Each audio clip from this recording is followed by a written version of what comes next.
Yo yo yo yo yo, assalamualaikum, welcome back with me Kopex Gaming. Selamat datang lagi guys di channel pendidikan pendidikan yang tidak kalian temukan di sekolah. Oke, kali ini kita akan bahas hot topic lagi nih adik-adik ya. Topik ujung jurang yang membahayakan nyawa gua gitu. Jadi dari kemarin kita senggol sana senggol sini mulu ya, tapi ya nggak apa-apa lah, kan tujuannya buat pendidikan. Pokoknya kalau gue hilang ya kalian tau lah orang-orang yang gue senggol-senggol ini lah pastilah pelakunya. Jadi kalian tahu ya kalau gue udah hilang ya. Gila, demi mendidik subscriber sampai topik-topik pinggir jurang ini nih harusnya topik-topik yang diomongin di tongkrongan harusnya. Nggak bahaya sebenarnya kalau di online kayak gini sih, tapi bodo amat ya guys ya. Saya tidak peduli. Yang penting upload konten. Yang penting subscriber gue pinter-pinter semua nanti. Jadi smart people kayak Deddy Corbuzier ya kan, sahabat Kope Gaming pinter-pinter semua gitu. Jalur ML ya, pendidikan jalur Mobile Legend. Tadinya analisa top global, sekarang analisa tentang kehidupan anjas. Oke, jadi kali ini guys kita akan ngebahas topik yang judulnya jangan pernah berurusan dengan polisi dan rumah sakit nih guys. Seperti biasa videonya akan panjang adik-adik, jadi buat kalian yang nonton santai-santai saja gitu kan ya. Siapkan makanan, siapkan minuman, siapkan cemilan karena bisa 10, 20, mungkin 30 menit gitu kan. Nonton dari awal sampai akhir, jangan di skip biar watch time-nya tinggi ya kan. Nanti biar sama YouTube dipromosikan ke beranda gitu kan, di beranda-beranda yang lain gitu. Jadi makin banyak yang nonton lah guys, karena nih menurut gua apa ya, daging lah. Berani banget ya anjing gue bikin judul jangan pernah berurusan dengan polisi dan rumah sakit. Gila, berarti musuh gue udah banyak banget nih. Tapi ya ini yang gue ambil di pengalaman gue ya. Mungkin kan pengalaman orang beda-beda. Nanti kalau coba kalian komen di bawah apa pengalaman kalian sama seperti gue.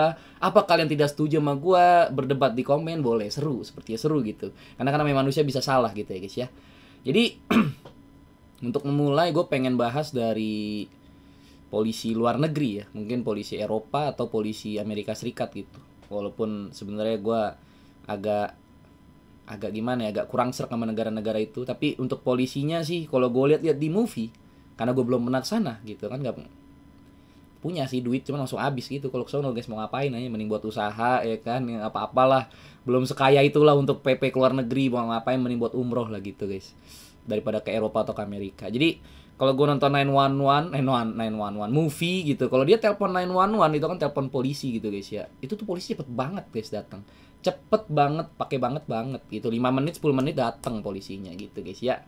Jadi cepet datang, walaupun laporannya cuma Pak polisi ini tetangga saya berisik, datang polisinya tetap datang walaupun hal-hal receh, ditegur gitu tetangganya. Jadi kayak judge, kayak hakim di masyarakat gitulah, hakim cepat gitu. Ini yang tidak ada di Indonesia gitu.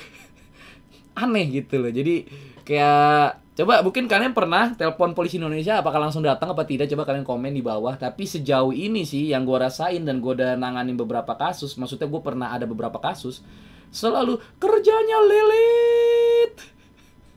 Kerjanya lelet adik-adik ya. Jadi salah satu contohnya gue ceritain aja sedikit. Jadi waktu itu abang gue guys, abang gue itu motornya hilang ya. Jadi dia punya motor Ninja kredit, gue lupa berapa tahun, ditaruh di depan rumah gue lagi nginep gitu kan. Biasanya tuh abang gue tuh motornya dimasukin ke dalam, ke ruang tamu gitu, tapi mungkin pada saat itu dia pulang kerja capek, dia lupa masukin dalam guys, jadi ditaruh di luar gitu, di luar rumah gue gitu. Walaupun sebenarnya luar rumah gue banyak motor sih pada parkir gitu, tapi kan itu Ninja ya kan, gila berkelas banget gitu kan. Dan akhirnya bener aja guys, baru sekali ditaruh luar langsung hilang gitu. Ternyata emang udah diincer gitu kan ya. Mungkin pelakunya nggak jauh-jauh lah, pasti orang-orang yang udah mengintai daerah-daerah rumah gua gitu kan, karena banyak penjahat juga di daerah rumah gua gitu kan. Jadi ya hilang lah motornya, padahal itu udah kredit, udah di bulan terakhir itu guys. Jadi kredit 1 bulan lagi lunas, hilang motornya. Akhirnya ngurus kan surat-suratnya apa segala macam, surat kehilangan apa, jadi biar dapet yang namanya asuransi, garansi asuransi gitu. Karena kalau selama masa lagi kredit itu ada yang namanya asuransi guys, jadi kayak diganti gitu abang gua. Jadi contoh abang gua itu harga motornya Ninja-nya 80 juta misalnya harga cashnya, mungkin dia dapat asuransi 40 atau 20 juta, tapi kan itu lumayan ya, 20 sampai 40 juta gitu. Akhirnya lapor lah kan polisi kan, surat kehilangan apa, biar sebenarnya bukan mau dicari motor yang karena percuma juga gitu. Lapor polisi mau dikejar kemana gitu. Udah hilang kemana tahu. Jadi mau bikin laporan biar asuransinya turun gitu. Tapi lama sekali kerjanya. Apakah kalian ada yang merasakan seperti ini? Coba kalian komen di bawah guys, kasus apa yang kalian laporkan ke polisi tapi lama kerjanya. Ini harus gua up sih, karena ini udah meresahkan gitu. Gua resah banget gitu. Sumpah gua udah kayak gedek resah gitu kan. Karena bukan sekali dua kali gitu, kasusnya banyak gitu guys. Nah akhirnya solusinya apa? Jadi dari bokap gue itu punya temen. Nah, sahabatnya bokap gue lah. Sahabat bokap gue ini punya anak. Anaknya ini jadi polisi gitu, jadi kapolres gitu. Cuman daerahnya jauh gitu. Akhirnya kan minta tolong kan lewat bokap gue, minta tolong. Akhirnya setelah dilaporkan, habis itu diceritain ke kapolres itu, gue lupa dibayar apa enggak karena yang ngurusin abang gue, orang tua gue kan, gue cuman denger ceritanya aja, kayak nggak detail lah, gue belum nanya detail masalah keluar biaya apa enggak, tapi kayaknya sih pastilah ya keluar biaya, masa yang enggak minta tolong gitu kan. Rata-rata sih pasti kalau minta tolong itu pasti dibayar lah guys gitu. Tapi gue nggak tahu berapa nominalnya, nanti gue tanya lagi lah sama abang gue kalau ketemu lah. Ya intinya udah laporan ke Kapolres walaupun daerahnya jauh, akhirnya ditelepon lah Kapolsek yang di rumah gue. Akhirnya dalam 1 hari kelar guys, karena Kapolseknya udah nyuruh bawahannya gitu. Kalau bawahannya polisi udah apa kata Kapolsek ya udah langsung dikerjain hari itu juga gitu loh. Kenapa itu bisa 1 hari kelar, kenapa sebelumnya tuh lama banget gitu loh. Jadi intinya kalau kalian mau laporan di Indonesia, kalian harus punya kenalan polisi gitu guys, entah itu Kapolres atau Kapolda, apa yang pokoknya jabatannya tinggi, sehingga kasus kalian tidak dilama-lamain gitu loh. Biasanya polisi alasan nih, wah kan banyak kasus, bukan kasus lu doang, ada banyak kasus. Ya, iya sih, mungkin bener apa kata polisi ya, kasus ngantri gitu. Oke, tambah dong polisinya gitu loh. Berarti kan ibarat kata di City Skyline ini kan udah merah gitu. Ibaratnya kasusnya banyak tapi polisinya ngerjain cuma dikit gitu. Kan APBN kita tinggi gitu. Kenapa dikasih ke pejabat-pejabat mewah? Kasih aja buat polisi, gaji polisi yang banyak, bikin polisi yang banyak gitu loh. Kalau emang kita butuh gitu kan, itu kan kalau kata polisinya jujur. Ya kan, kalau polisinya bohong kan memang karena nggak ada duitnya, nggak dikerjain gitu loh. Makanya ini gue bahaya banget di konten-konten ini. Pokoknya kalau gue udah hilang apa segala macam, kalian tahu lah ya. Mungkin ini dari pengalaman gue pribadi. Jadi kayak gitu guys. Akhirnya diurus, akhirnya keluar juga lah. Akhirnya dapat juga suratnya, akhirnya keluar juga itunya, asuransinya gitu. Jadi intinya dibayar dulu atau punya kenalan orang dalam baru cepet kerjanya guys. Tapi gue juga bingung guys, kenapa kalau lapor polisi itu harus bayar dulu guys gitu loh. Itu yang gue bingung di Indonesia. Masanya kan polisi ini udah digaji guys, polisi ini kan PNS gitu loh, dia itu kan pegawai negeri sipil, udah digaji sama negara, kenapa harus dibayar dulu? Kecuali polisi ini swasta gitu. Kalau swasta kan memang harus ada pemasukan gitu dari customer gitu, karena nggak ada penghasilan pajak. Ini kan udah dari pajak, udah dibayar gitu loh. Kenapa gitu harus dibayar dulu gitu adik-adik ya. Jadi gue akan cerita dikit lagi, mungkin ini agak panjang, mungkin gue bikin 2 part atau 3 part, tapi santai aja guys, kita ngobrol-ngobrol. Itu baru kasus pertama ya, ada kasus kedua guys gitu. Jadi ini ada kasus, gue lagi ada kasus penggelapan mobil gitu guys. Jadi intinya nyokap gue gade mobil. Ada mobil apa namanya guys, mobil Sigra lah gitu, mobil Sigra digade sama nyokap gue karena lagi butuh duit 10 juta gitu kan. Nyokap gue mau ngomong sama gue mungkin malu gitu, malunya karena udah gue jatahin kan, dia masih mau minta juga mungkin malu, akhirnya dia mau kayak gitu sendiri, nanti mau nebus sendiri lah ceritanya, nggak mau nyusahin gue lah. Ya bagus sih sebagai orang tua, pasti semua orang tua gitu loh pemikirannya, tidak mau menyusahkan anaknya ceritanya gitu. Tapi guys, itu di markup terus gitu loh, dari tangan pertama di markup ke 17 ya kan, minta tolong sama orang pertama untuk mencari orang yang mau gade.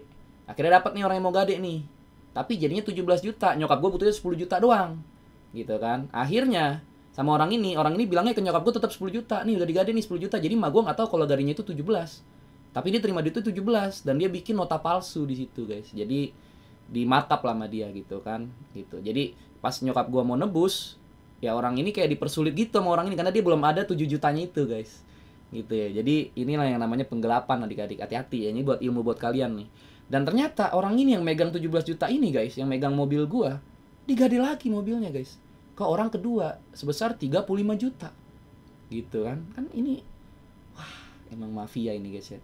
Dan akhirnya ketika gue mau ambil itu mobil sama orang yang 35 juta itu, ditahan sama dia nggak terima, dia minta balikin 35 juta loh.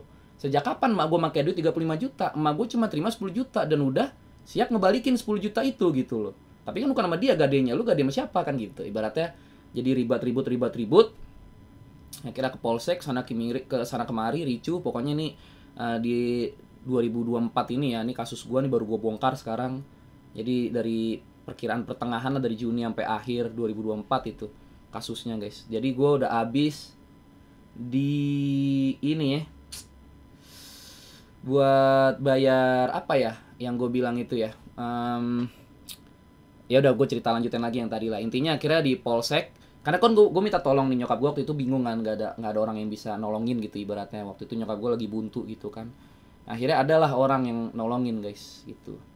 Tapi nggak kelar-kelar gitu sampai sekarang gitu. Gue nggak tahu dimafiain apa gimana gitu kan, apa cuma dimintain duitnya doang. Tapi sampai sekarang nggak ada perkembangan lagi. Jadi intinya waktu itu harusnya kalau dia pinter dibawa ke polsek itu mobil sama orang yang 35 jutanya itu yang megang mobil gue. Karena gue udah punya BPKB guys. Jadi gue udah keluar duit banyak ini buat nolongin kasus ini ya. Contohnya kayak gue nebus BPKB karena waktu itu kan masih 5 bulan kan belum lunas kan. Mobilnya masih kredit 5 bulan gitu. Akhirnya gue buru-buru lunasin karena kata nyokap gue kita butuh BPKB buat ngambil mobil karena senjatanya ada di BPKB gitu. Akhirnya udah gue tebusin tuh BPKB. Dan gue udah bayar orang yang nolongin gue ini guys, nolongin gue menyokap gue gitu. Dia sih nggak ngaku dirinya pengacara gitu. Dia bilang dirinya paralegal gitu. Ya dia nolongin, akhirnya kita mau ambil tarik paksa mobil itu di kafe, tapi akhirnya dia menolak, dia minta 35 juta ribut, hampir ribut itu guys, dia bawa orang banyak. Gitu kan akhirnya kita ke polsek. Akhirnya kalau sebenarnya itu ilmunya setelah itu baru gue diceramahin sama orang yang lebih pinter. Padahal di situ waktunya gitu yang tepat karena gue punya BPKB. Kata orang itu ya yang ngajarin gue ini ya setelah kasus ini ya lu harusnya bisa bayar si kapolseknya apa buat nahan tuh mobil karena kita punya BPKB gitu. Nggak mau tahu pokoknya mobil harus ditahan di sini gitu karena itu mobil bermasalah gitu. Sebenarnya bisa, cuman sama yang nolongin gue ini paralegal ini entah dia bodoh nggak tahu tentang itu atau dia tahu tapi dia nggak mau gitu karena dia mau memperpanjang urusan ini. Akhirnya mobilnya dibawa pulang lagi guys, dibikin perjanjian doang kalau mobil itu tidak akan dikemana-manain. Gila berat banget ini ya kasusnya. Tapi kalau bagus buat pengalaman kalian nanti. Kalian jangan sampai kayak gue karena kalian nanti udah dapat insight yang banyak ya kan. Udah tuh akhirnya si paralegal ini yang nolongin gue, dia minta lah ke gue lah gitu, minta fee buat ngurus ke polisi gitu. Kata dia ini kita harus laporan ke Polda karena persuasif udah nggak bisa lah ini itu, kita harus laporan ke Polda dan ini biayanya 2 digit guys ya, 2 digit. Gue nggak nyebut nominal tapi gue harus bayar dia 2 digit karena ada fee dia di situ kata dia. Terus untuk bayar polisi sampai nanti cabut laporan segala macem gue harus keluar 2 digit buat bayar dia. Dan lucunya guys, gue udah bayar dia lunas dan sekarang tidak ada hasil sama sekali, tidak ada perkembangan. Bayangkan adik-adik, gue udah di scam sama orang yang gade dan orang yang nolongin pun tidak ada perkembangan sampai sekarang. Gitu guys. Jadi ya udahlah, tapi sebenarnya gue udah ada solusi segala macam sih. Sekarang udah ada perkembangan alhamdulillahnya. Jadi itu dia anehnya guys. Makanya kayak kenapa harus bayar gitu loh. Di situ gue komplain kok lapor polisi kok harus bayar, mau nangkap orang kok harus bayar. Ini kan tugas elu gitu loh. Kenapa gitu loh guys. Yang gue sayangkan tuh itu gitu loh. Ya jadi intinya akhirnya gue bikin guys laporan nih ke Polda, bikin LP. Serius gue bikin LP guys ke Polda gitu kan. Gue bikin LP ke Polda, tapi gue tidak di BAP. Udah 2 bulan gue nunggu tidak di BAP sama Polda itu. Kan gue bertanya-tanya dong. Kan gue udah bayar lunas. Harusnya lu ngurusin dong. Gitu loh. Tapi ya dia ngelenong lah, biasa jawabnya ini itu loh, ini itu, banyak alasan lah. Biasa orang kan kalau acting ada banyak aja alasannya. Jadi kan gue curiga ya, apa jangan-jangan lu manfaatin duit gue doang gitu loh. Ini mobil dilama-lamain apa gimana gitu kan. Kenapa bisa lama? Padahal gue udah bayar. Kecuali gue belum bayar gitu guys. Itu juga lucunya, harusnya sebenarnya kalau kerjaan-kerjaan kayak gitu kita nggak boleh bayar lunas guys. Itu jadi pelajaran buat gue sih ke depannya ya. Pokoknya sekarang kasus mobil gue ini, yang penggelapan mobil ini udah babaliut, udah kusut banget. Kalau gue ceritain panjang lebar tuh udah kusut banget.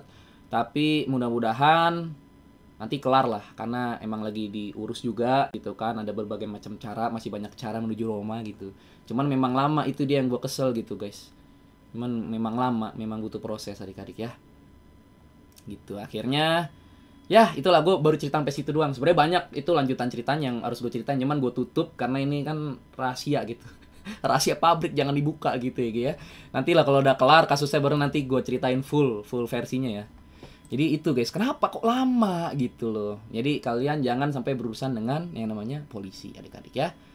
Terus juga ada lagi adik-adik tuh apa ya? Bukan ada lagi. Jadi karena gue kan sekarang lagi on point nih guys. Kasus gue lagi berjalan tentang penggelapan mobil.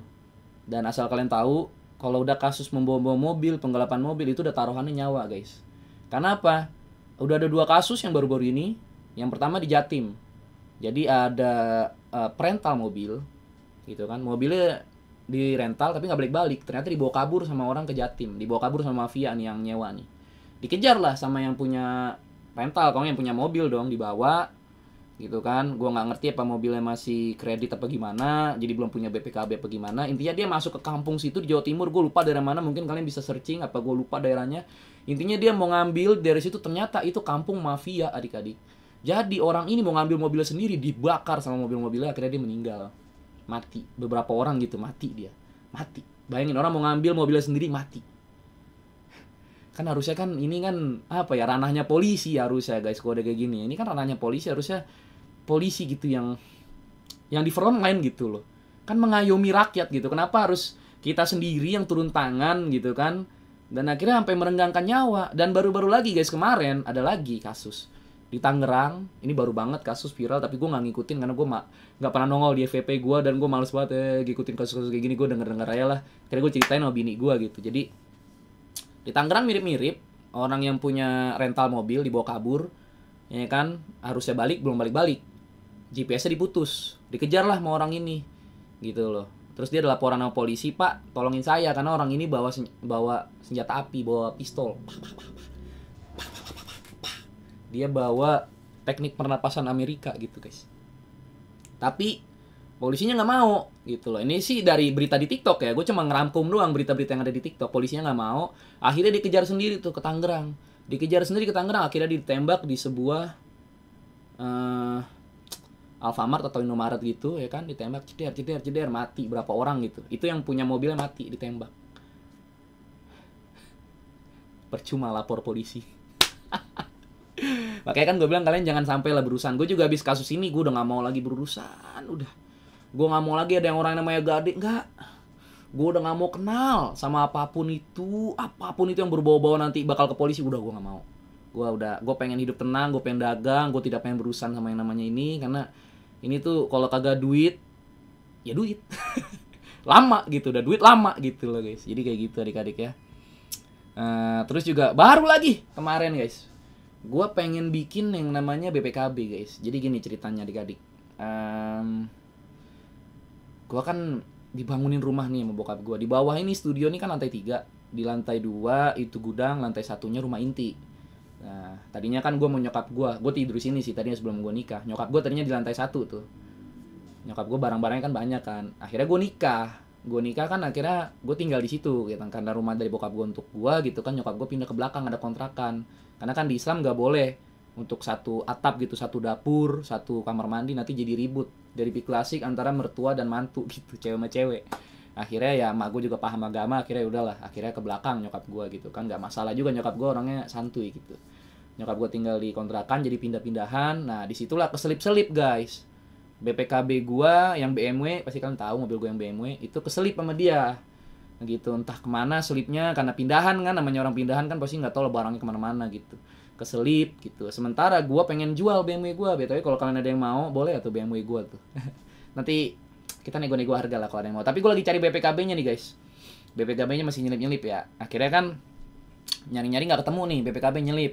Terus kata bokap gue, ya udah dibikin ini aja, dibikin surat kehilangan sama polisi gitu kan. Oke lah. Kata nyokap, kata orang tua gue, kata bokap nyokap gue, gampang, tinggal KTP sama STNK aja. Oke dong, gue jalan ke polsek ya kan, yang terdekat. Gue jalan ke polsek. Apa kata polisinya? Nggak bisa pak di sini. Di sini tidak nanganin, yang nanganin tuh di Polres. Polres kebetulan agak jauh dari rumah gue guys, 15 kilo gitu kan. Tapi kan ya kalau kata polisi gitu ya apa boleh buat, ya kita nurut dong. Udah gue jalan nih ke Polres. Gue jalan ke Polres, dikasih surat 1 lembar. Ini persyaratannya Pak, kalau mau ada BPKB hilang. Banyak banget tuh, lengkap tuh guys. Ada samsat lah, ada bikin iklan di koran lah, gitu kan. Terus ada ini itulah, banyak lah, ada 10 persyaratan. Buset, gue jauh-jauh kesini cuma dikasih surat selembar guys. Gitu, maksud gue, kalau disuruh kan Samsat kan yang deket sama Polsek ya, gini maksud gue ya, kan Pak Samsat itu kan deket sama Polsek posisinya. Kenapa polisi yang di Polsek ini nggak ngasih surat itu juga? Jadi gue nggak mesti ke Polres gitu. Kan dia bisa, Pak, nih jangan ke Polres nih, syarat-syaratnya penuhin. Samsat, kan gitu bisa. Gitu. Jadi kayak ngerjain gitu loh. Dan akhirnya setelah ke Samsat, akhirnya Bu ini lama lah kasusnya ini bisa setahun bikin BPKB, kalau BPKB hilang gitu kan. What the heck is that? Gue mau jual mobil gue aja lama gitu. Akhirnya sekarang gue mau nyokap gue pengen bongkar rumah lah, di mana nih nyelip-nyelipnya gitu. Akhirnya gue pengen cari lah. Tapi ya itulah guys. Makanya jangan berurusan sama polisi. Hati-hati.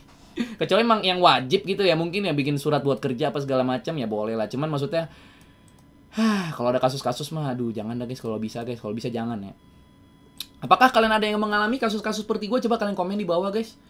Apakah nggak ada kasus kayak gue?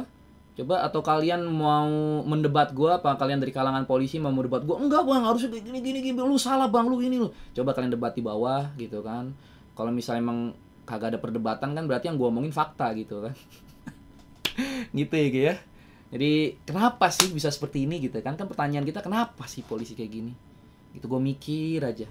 Kan polisi udah digaji sama negara gitu kan, udah jadi pegawai negeri sipil gitu, harusnya mengayomi gitu guys. Kok jadi begini gitu loh. Aduh. Sampai nih kalau kalian cari dah guys ya. Kalau coba kalian googling sendiri, kalian googling yang namanya percuma lapor polisi. Kalian googling aja, itu banyak tuh kasus tuh. Kayak orang diperkosa, laporan tidak dilanjutin. Ada orang kehilangan kendaraan tidak dilanjutin, makanya males. Orang kehilangan kendaraan di sini males lapor polisi, udah hilang aja gitu, kayak pasrah sama mafia. Harusnya kan itu kan kerjaan yang seru gitu kan, bisa ngintel apa segala macam, sidik jari apa, itu kan seru banget gitu jadi detektif. Cuman mungkin karena nggak ada duitnya juga gitu yang lapor, jadi polisinya males ngerjain, nggak tahu juga kenapa. Coba kalian komen di bawah, kenapa orang diperkosa tidak dilanjutin kasusnya, kenapa orang yang laporan mobil hilang tidak dilanjutin sama polisi gitu loh. Kenapa? Coba kalian ada yang bisa jawab, coba kalian komen di bawah guys. Nah pertanyaan gue kan kembali kayak yang tadi, kenapa sih bisa gini? Gue mikir aja, mungkin ini kan opini gue gitu, bisa salah bisa benar. Jadi polisi sekarang ini udah kapitalis guys, yang dibilang kapitalis, jadi sudah mengincar keuntungan yang sebesar-besarnya. Jadi tujuannya untuk menjadi polisi itu udah bukan sosial lagi, karena kan polisi itu kan melayani, mengayomi masyarakat kan, menolong kasus-kasus apa yang ada gitu kan, menyelesaikan urusan-urusan masyarakat gitu yang terkena mafia lah, apalah gitu. Jadi tujuannya udah bukan sosial lagi guys, tapi untuk mencari pundi-pundi kekayaan gitu. Gue nggak bilang semua polisi kayak gini, tapi pasti ada yang kayak gini. Berapa persennya banyaknya gue nggak tahu, tapi banyak yang kayak gini guys. Jadi ya intinya kapitalis lah. Karena apa guys? Gue punya temen, ya kan, umurnya udah 40-50 gitu lah. Jadi dia dulu pernah kerja di penerimaan gitu, penerimaan polisi TNI gitu.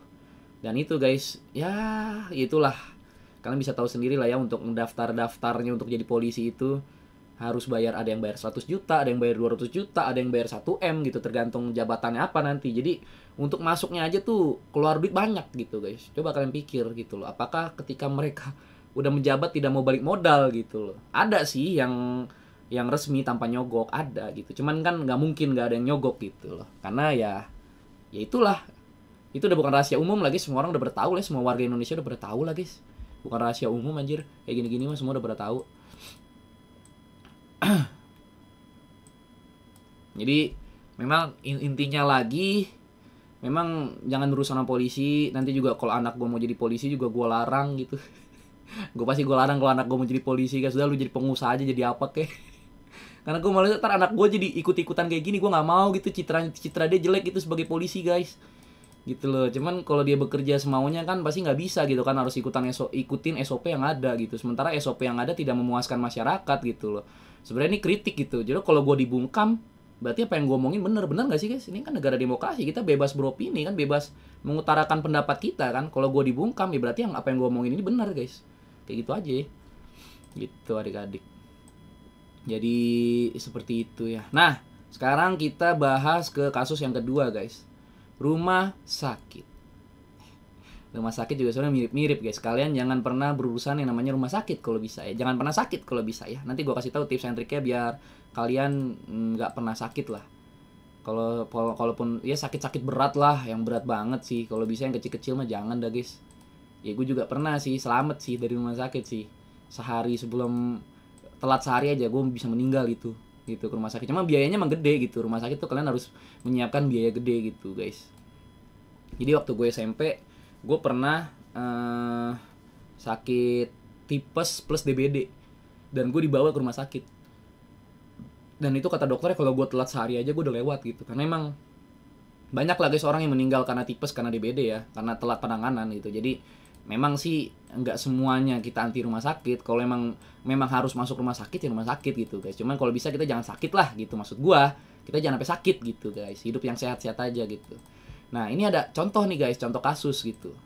Jadi waktu gua sekolah kan nyokap gua kerja ya, karena kan orang tua gua pisah nih. Bokap gua nggak nafkahin. Akhirnya nyokap gua kerja sambil ngurusin gua karena kan buat biaya hidup kan waktu gua SMA nih.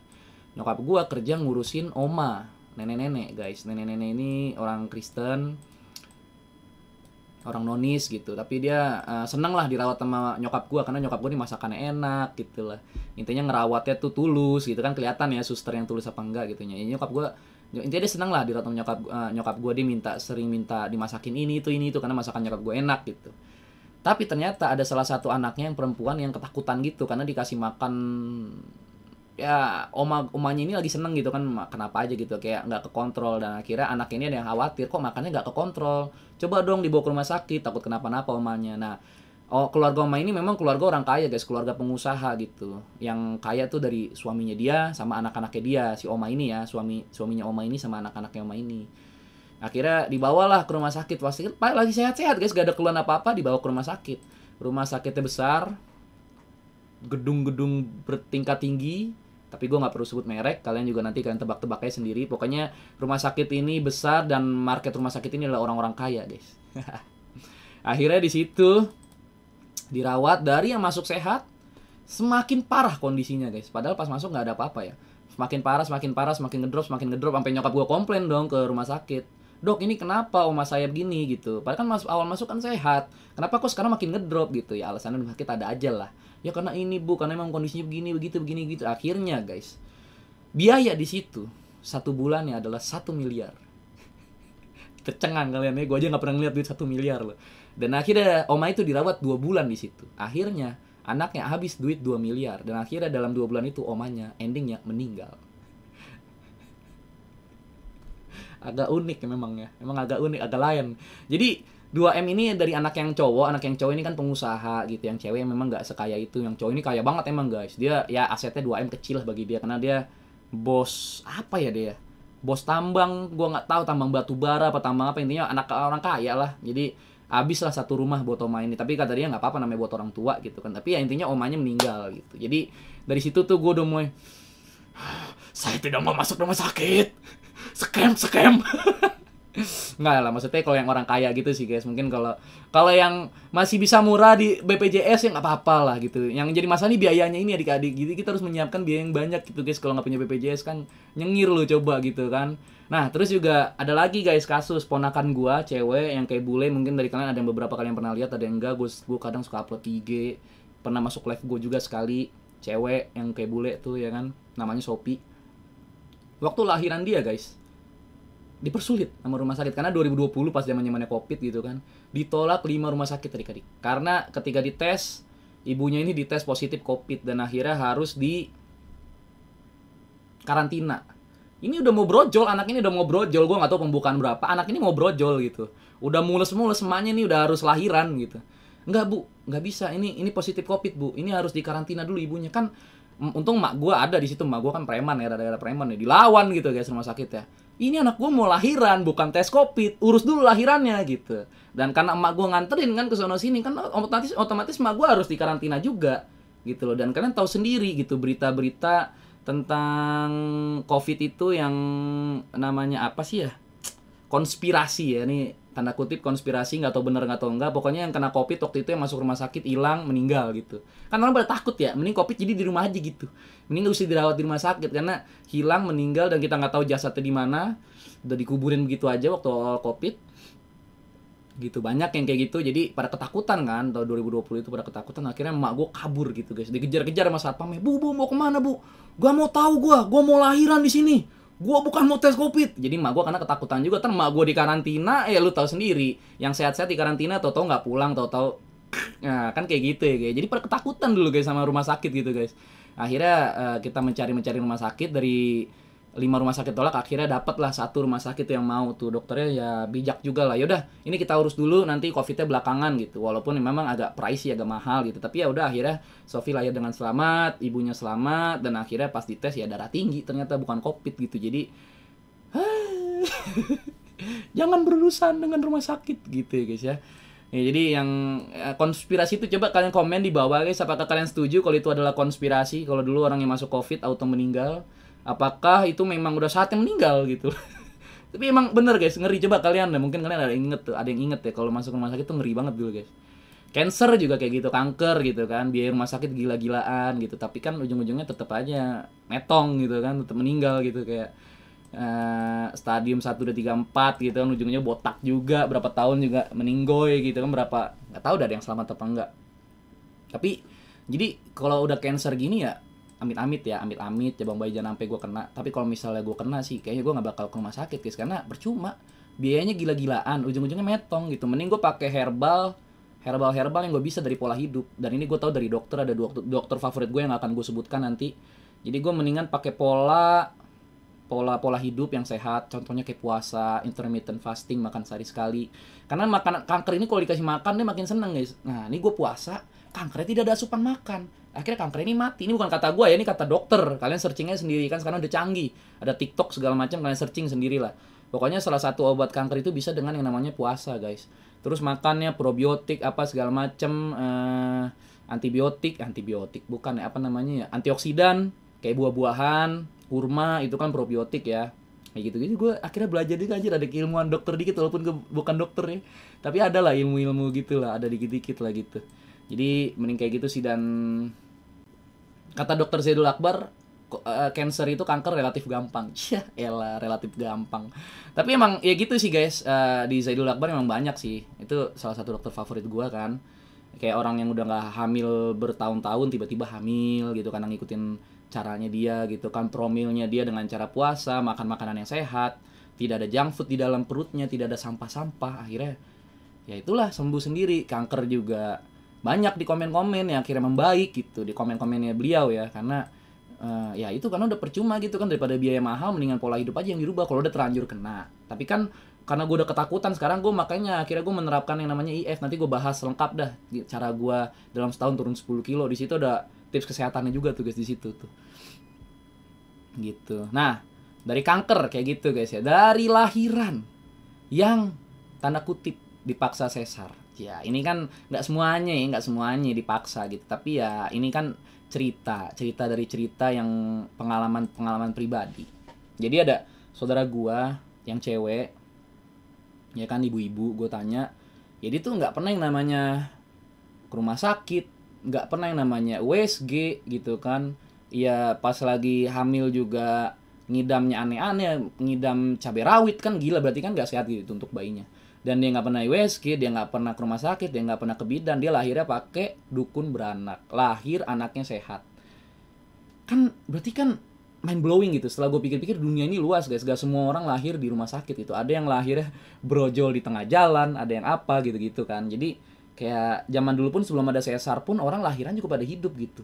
Nah zaman sekarang guys, ada yang oknum dipaksa sesar gitu, karena sesar ini kan biayanya mahal ya, belasan puluhan juta. Kalau normal kan di bawah 10 juta, di bawah 5 juta gitu kan. Jadi duitnya lebih besar lah gitu kan kapitalis gitu loh. Nah yang jadi korban ada om gue cerita gitu, iya om dulu kena kapitalisnya dokter gitu, om nyesel. Sekarang kalau bisa diputer, mending istri om waktu itu lahiran normal aja, karena waktu itu ditakut-takutin nih sama dokternya, dibilang pak nih kalau lahiran ibunya bisa buta pak. Wah kan orang ketakutan guys digituin, tapi itu zaman dulu belum ada internet kayak sekarang kan, informasi belum selengkap dan secanggih sekarang. Akhirnya dia nurut gitu. Dia juga kan ada asuransi dari kantornya bagus, asuransi kantor, akhirnya lahirannya sesar gitu selama 3 kali gitu. Terus kata dia ngasih saran ke gue setelah gue udah menikah, kata dia, nanti Sir kalau lu punya anak, istri lu jangan sesar, karena om ngerasain sendiri, istri om kan sesar, anaknya memperlakukan anaknya beda gitu sama om lihat wanita-wanita lain yang lahirannya normal gitu. Karena kalau lahiran normal kan sakit ya guys, tapi cepat sembuhnya gitu.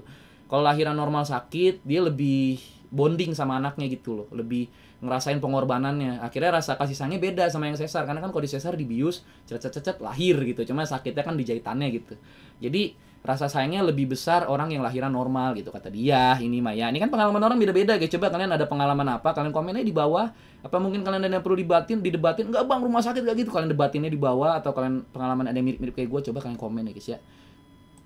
Nah, tapi gue juga orangnya tidak terlalu yang namanya anti-anti kayak gitu guys. Sebabnya ada juga saudara dari bokap gue, dia mau lahirannya di bidan gitu waktu itu ya. Tapi kata bidannya ini udah nggak bisa nih di bidan gitu, udah nggak bisa karena ini udah ada condition tertentu lah, mungkin dia ada darah tinggi apa gue nggak ngerti. Intinya bidan ini udah nggak mampu, harusnya rujuk lah ke rumah sakit yang lebih mampu, yang udah alat-alatnya canggih gitu. Tapi saudara dari bokap gue ini nggak mau, dan akhirnya dia lahiran, anaknya selamat. Ya saudara gue ini yang kayaknya adiknya bokap gue deh, kayaknya tante gue deh. Dan akhirnya dia ini, gue kan lupa ya kasusnya, soalnya udah lama diceritain karena kan pisah antara gue nggak deket sama keluarga bokap gitu, jadi gue agak lupa ceritanya. Akhirnya beliau ini mati syahid gitu sebagai ibu gitu, meninggal pada saat lahiran gitu. Ya memang mati syahid gitu kan, auto surga gitu. Cuman kan kalau terlalu kekeh juga jangan, tapi terlalu ini juga jangan gila-gilaan sesar karena biayanya gede banget gitu guys ya. Toh juga di Indonesia kan banyak yang rata-rata gajinya 3 juta guys. Gue yakin lah banyak yang nonton ini juga kaum menang mending gitu. Kaum kayak gue menang mending, gue juga menang mending sama gitu. Jadi kalau bisa normal lah, jangan sampai sesar lagi. Sesar biayanya gila-gilaan. Mungkin kalau BPJS sih aman sih ya, cuman gitu dia tetap kalau bisa normal gitu. Hati-hati, kadang ada oknum-oknum yang memaksakan sesar karena duitnya lebih besar gitu guys. Jadi ya penyebabnya apalagi ya sama kayak tadi polisi gitu, karena sekarang udah dokter udah ya yang oknum-oknum itu kapitalis. Sebenarnya Deddy Corbuzier juga bahas ini loh. Banyak loh dokter yang kapitalis sekarang. Karena sekolahnya mahal, dokter ratusan juta segala macam, kalian tahu. Pokoknya kalau kuliah dokter itu kayaknya mewah banget ya dibanding fakultas lain, kayaknya nggak ada apa-apanya dibanding fakultas dokter gitu karena mahalnya gitu. Emang harus kuliah sih kalau dokter, bener emang harus kuliah, cuman biayanya mahal gitu. Dan mungkin tujuan dia untuk jadi dokter udah bukan sosial doang gitu, sosial plus dia pengen jadi orang kaya gitu. Kan ada juga dokter yang cita-citanya jadi dokter kaya gitu ya, nggak salah jadi dokter kaya gitu, cuman kalau menghalalkan segala cara sampai orang susah dipersulit kan gila juga gitu loh maksud gua. Jadi gua tuh paling seneng sama 2 dokter guys, dokter yang menurut gua, yang lain dokter tapi ini dokter yang paling tulus yang pernah gue temukan. Itu ya, satu tadi yang gue sebut Zaidul Akbar, karena dia kalau ngasih resep itu bukan resep obat-obatan kimia gitu guys, karena setelah gue teliti, gue searching kimia itu kan gak bagus buat ginjal ya. Kalau orang ketergantungan sama obat, ginjalnya makin lama, tiap hari diminumin obat, ginjalnya lama-lama rusak lah gitu guys. Jadi Zaidul Akbar ini dia ngasih tahu resep-resepnya dari pola hidup sehat, olahraga gitu kan, nge-gym, lari atau enggak jalan sehat, jalan gitu kan, dan dari pola makan gitu, nggak makan gula, nggak makan yang minyak-minyak, nggak makan tepung-tepung, nggak makan nasi-nasi. Jadi itu menurut gue logik gitu, bener sih kalau yang dimasukin itu sehat-sehat, gimana kita mau sakit gitu, karena sesuai sabda Rasulullah gitu, sumber penyakit ada di makanan. Nah itu gue nggak tahu tuh bener nggak tuh, ada hadisnya, coba nanti dicari tuh guys, kayak gue pernah dengar soal hadis itu, cuman mungkin gue lupa gitu. Katanya sih sumber penyakit dari perut, dari makanan, dari perut ya, perut ini sumber penyakit gitu. Jadi kita harus hati-hati memasukkan yang namanya makanan junk food apa, karena efeknya bukan sekarang, nanti 10, 20, 30 tahun yang akan datang gitu. Dan penyakit-penyakit itu kan banyak jenisnya, ada yang namanya diabetes, darah tinggi, darah tinggi kan hipertensi ya, ada yang namanya apalagi koles, jantung, dan saudara-saudaranya itu yang penyakit berawal dari perut dan dari pola hidup dan dari pola makan. Makanya gue paling senang sama Zaidul Akbar ini. Makanya gue sekarang pola hidup gue kalau bisa sehat lah gitu ya. Makanya gue melakukan yang namanya intermittent fasting. Nanti gue akan bahas lah lebih detailnya gitu. Terus ada satu lagi dokter, ya kan, ini dokter ini dimusuhin sama Ikatan Dokter Indonesia, namanya Dokter Cahyono. Kalian searching di YouTube, dia banyak podcastnya, ada sama Deddy Corbuzier, ada yang lain ada. Pokoknya dia dimusuhin Karena gue nggak tahu, mungkin yang di ID ini kapitalis, kalau Cahyono mirip kayak Zaidul Akbar. Karena dia kalau ngasih resep itu dari yang ya lu makan buah, lu makan rimpang, pola hidup yang sehat gitu. Kan tidak ada pemasukan dong, obatnya jadi dibeli dong kan gitu ya guys ya. Ya inilah dokter-dokter yang sangat gue respect. Mantap gitu. Terus ada juga dokter, gue lupa namanya, tapi dia mungkin di daerah timur Indonesia, dia sampai bikin satu kapal ya di pedesaan terpencil, dia bikin satu kapal di situ dan itu pengobatannya gratis di situ kan. Wow, salut bro, the real. Ini baru nih dokter yang sangat-sangat tulus. Jadi emang nggak semua dokter kayak gitu, sama kayak polisi guys, nggak semua polisi kayak gitu. Ada juga polisi yang bener-bener top markotop, good marso good. Dokter juga ada yang top markotop, good marso good, tapi di balik itu banyak juga gitu yang nggak beres gitu ibaratnya. Jadi seperti itu guys ya. Wah gila anjing 40 menit coba gue bacot. Apa gue jadiin 2 episode aja gitu ya? Lumayan nih, gue besok libur nih, gak usah bikin konten. Gue masih mikir-mikir sih. Cobalah nanti gimana baiknya lah. Jadi itu adik-adik, coba kalau kalian ada masukan, kritik, saran, atau kalian ada mau diskusi, kalian coba komen di bawah. Mungkin ada kesalahan dari lidah gue, namanya manusia pasti bisa salah ya guys ya, bacot-bacot kayak gini ya. Gitu kan, tapi udah banyak juga konten mendingan-mendingan kayak gini. Jadi udahlah, gue apa-apa aja bodo amat gitu kan. Coba gitu kan. Thank you semuanya yang nonton dari awal sampai akhir. Thank you yang udah pada like, comment, share, dan subscribe. Jangan kemana-mana, tongkrongin terus channel gue. Next time kita akan bahas hal-hal yang di pinggir jurang lagi. Sampai jumpa di video selanjutnya. Bye bye bye bye bye.